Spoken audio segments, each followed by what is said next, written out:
গিজগিজ করা এই লাল পিঁপড়ার ডিম বিক্রি হচ্ছে কেজি দরে, যার এক এক কেজি ডিমের দাম 1000 টাকার উপরে। আমি কিনি মূলত 1100 টাকা করে কিনি, 1200-1300 টাকা বিক্রি হয়। গাছের গোড়ায় বাসা বাঁধলেও লাল পিঁপড়ার দল ডিম পাড়ে গাছের ডালে, তাই বড় বড় বাঁশের আগায় নেট বা জাল দিয়ে এক ধরনের ঠোঙ্গা বা জালি তৈরি করে সংগ্রহ করা হয় পিঁপড়ার ডিম। আপনার সকালে বাড়াই যাই 8টা-9টা দিকে জঙ্গলে যাই, কুড়া গেলে জালি বন্ধ থাকে, ওখান থেকে আমরা ওই যে কুড়া দিয়ে পাইরি বাড়িতে নিয়ে এসে সিদ্দিক কাছে বেচা হয় আর।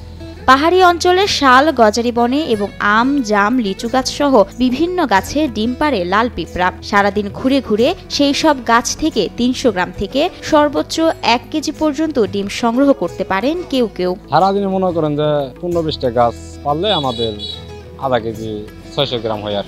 পাহাড়ে যে কুড়া নিয়ে যাওয়ার পরে সংগ্রহ করে আপনার একটা নেট বাঁধে, একটা কুড়া রাখালে নেট বাঁধে খুঁচায় গাছের অনেক উঁচু উঁচু পাহাড়ে গিয়ে পাহাড়ে গ্রামে গিয়া খুঁচায় তারপরে এই ডিমটা সংগ্রহ করে নিয়ে আসেন। শেরপুর জেলা সীমান্তবর্তী গারো পাহাড়ের প্রত্যন্ত গ্রামে বসে ব্যতিক্রমী এই পিঁপড়ার ডিমের হাট।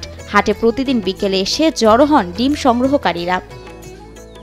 ঝিনাইগাতি উপজেলার প্রত্যন্ত রাংটিয়া এবং বাঁকাকুড়া গ্রামের হাটে গরমে ডিম নষ্ট হয়ে যায় বলে ছায়াযুক্ত স্থানে বাঁশের খাঁচায় টানিয়ে রাখা হয় ডিম। পরে তারা ওই ডিম শেরপুর সহ ঢাকায় বিক্রি করেন। রেগুলার পাহাড়ে যায়, সংগ্রহ করে নিয়ে আসে পিঁপড়া ডিমটা, তারপরে আরো ব্যবসায়ী আছে এদের এনে যায় 10 থেকে 12 কেজি আন্ডার। আমার মনে করেন যেরকম অর্ডার হয় আমি কিছু কিনে নেই। থেকে আবার শেরপুর এবং জামালপুর, আবার ঢাকাও তো এই মাঞ্জালি ডিম দিয়ে যায়। গারো পাহাড়ের শালবন থেকে পিঁপড়ার ডিম সংগ্রহ করে তা বিক্রি করে সংসার চালাচ্ছেন বেকার ও কর্মহীন প্রায় 2 শতাধিক মানুষ।